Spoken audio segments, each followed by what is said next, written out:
Hello and welcome to the FA headquarters in Burton. Sky Sports News reporter here, Jim White, eagerly anticipating the arrival of both captains for today's scheduled press conference.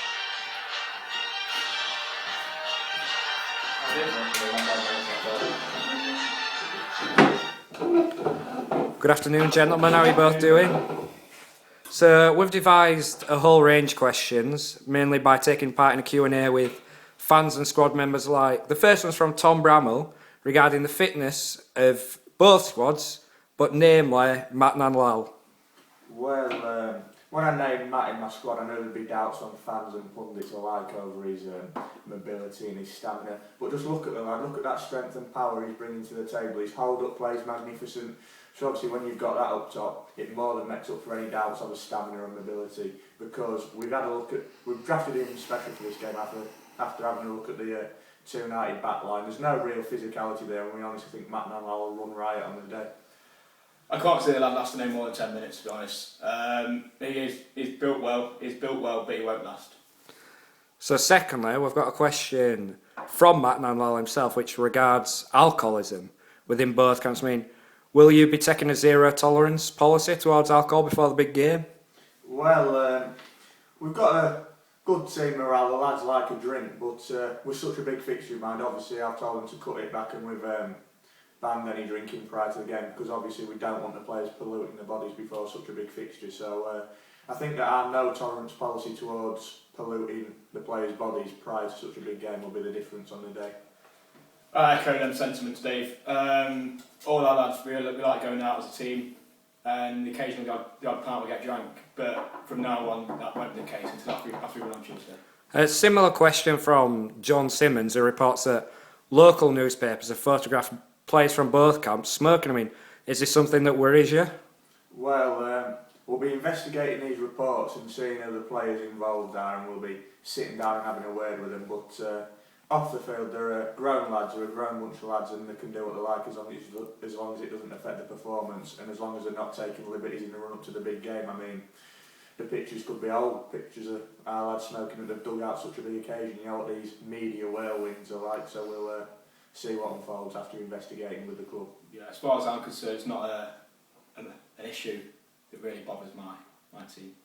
Yeah, we've all seen the videos that have gone viral from players of both squads, and particularly the interview with young Tom Finn. I mean, both of you two have intense personal problems, mainly marital. Is there any jealousy towards Mr. Finn? Well, obviously it's hard when we've got our own problems and you're seeing Tom Finn living that sort of lifestyle. I mean, he's had dates with 7 Miss Worlds and only turned up to 4. But my personal life is my personal life, and there's no jealousy towards Tom Finn, and I'll just keep it behind me with the big game in mind. Yeah, Tom. I don't seem jealous. It's his life, and you can only wish one day that maybe we can be like him. But no jealousy towards him. No. So I'd like each of you to pick out 1 or 2 star members and a player to look out for. Star members of the team for our lot. Obviously we've got Spencer in the midfield. He's got everything. He's got pace, he's got strength, he's got passing range, he's got vision, he's got just natural ability. He's a natural talent, and we'll be relying on him heavily on the day. But the lad to look out for, I think it's Johnny Isles. There's a lot of doubt over him, but he receives a torrent of abuse at whatever ground he plays at. Torrent of abuse, some of it's disgusting. There's no place for it in the modern game. But he bounces back every time, and it'll only spur him on to do his best on the day. Yeah, I think our game changer is Fraser. He's got a wealth of experience. He's played at a very high level, namely Ripley. We know what a force they are. Massive force. Furthermore, you got to look at I think it's going to be Rob Marsden. He's got a bit of a personal battle with the named key member there, Liam Spencer. So if he doesn't let that get too much of a problem, I think he can be the difference. So I mean, who do you both look at for your own personal inspiration before a big game such as this? For my own personal inspiration before a game such as this, I'd have to look at Bobby Moore. I mean, the lad he was class, calm, composed. He was a leader both on and off the field. He's a gentleman of the game, and obviously if I can emulate and become half the man that Bobby Moore was, I'll be doing a good job on the day. There's a few, but as I've been a leader, I've had to follow the greatest leader around, and it's Brian Clough. And I like he's there for the team. He's helped morale. You know, I've brought out flowers for Harriet because you know he goes out with Fraser, so he'd like to keep like the teams off the pitch to make sure you know just like to keep them all. If Fraser's wife's happy, he's happy. So you've got to make sure you do things like that. This one's more a question directed towards Mr. Holness. I mean, Sam, you seem to have built up a good rapport with both sets of fans, but judging by the last game, I mean, fans such as Rihanna and Alice were shouting, "Dave's a prick, Dave's a twat." I mean, how do you react to these sort of comments? Well, obviously it's never nice to have the fans on your back, but you've just got to get on with it. When I'm on the pitch, it's in one ear, out the other, and I'm just focused on the game. You block out any crowd noise, and I'll give the fans even more reason to hate me on Tuesday when I bang the winner in. I think it will affect him. You know, Yeah. You could see last night he rubbed off on him. He doesn't like to see the girls shouting such horrific abuse at him, but I'm thinking it'll be worse on Tuesday. I mean, let's talk about the keepers here for a minute. Both are sort of unknown, risen from the ranks. There's going to be a heavy reliance on both of them on Tuesday. What can you tell us about both keepers? Well, Tommy Reddick, he's an excellent shot stopper on his day, but we've had to put work in with his handling in training lately, and with the help of the backroom staff, hopefully it'll have reaped dividends in time for Tuesday, and you'll be seeing a lot less rebounds falling to the opposition strikers. For myself, Assad, he's like a young Buffon. He's got all the attributes to be a great keeper and go really far, but he's also got an ego, and he's the kind of guy that will make a save and worry if his hair's alright.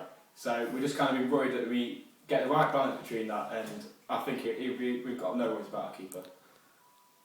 How's training gone with both? Is there any injuries to update us with? Well, despite earlier media speculation, I can report that there's no trouble in my right wrist, and there's been no evidence of the repetitive strain injury that the media have been reporting. But yeah, there's been a real zipping training at the minute, a real buzz. The ball's zipping about all over the turf, and the lads are really up for the game, and you can see that in training. So hopefully we can carry it onto the actual pitch come the big day. Tom Finn's got a slight hip strain at the moment. We're not a bit unsure why, but I think he'll be right on the day. A lot has been made of sort of Wanderers team member Andrew Dobinson as the midfield engine room and sort of defensive enforcer, if you like. Who do you aim to match him up against in Sam? It's a good question. The fact that Dobby's a good player. He's like you mentioned before, he won for a big war.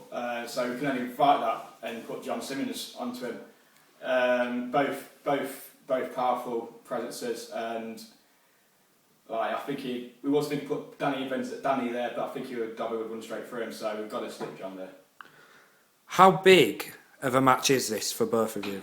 Well, from a personal standpoint, it's the biggest game of my career, and I've played at. I've got several FA Cup finals to my name, Europa League final, but this is the biggest game I've ever played in. The Forest Recreation Stadium, it's the home of world football. How can you not be excited to play at such a hallowed venue? I can only say it's the biggest game of my life, and I just need to make sure that my emotions are kept in check, because it is a great day, and to play in a stadium like that in front of thousands of people, it will be really impressive. Can we have a score prediction from both of you? Score prediction, I'm backing ready to keep a clean sheet, so I'm going to go for 2-0 Wanderers with myself and Tatarin featuring on the score sheet. I think it'll be an open game, and I think it'll be about 18-13 to United. Finally, as a last question, do each of you have a personal message for fans? Personal message for the Wanderers fans. Just get behind us on the day. We've done our very best in training. We've worked, we've grafted, we've put the effort in, and hopefully we'll reward your support on the big day. But obviously we need a big atmosphere. We need to wear the crowd behind us, and that'll spur the lads on the pitch. We've been a close bunch throughout the year, and this is when we need you most. and I think you've been there so far. So just make sure you're on the day. Right, thank you, boys. That's all the questions we have time for today. We thank you for being here, and that's about it. Thank you very much.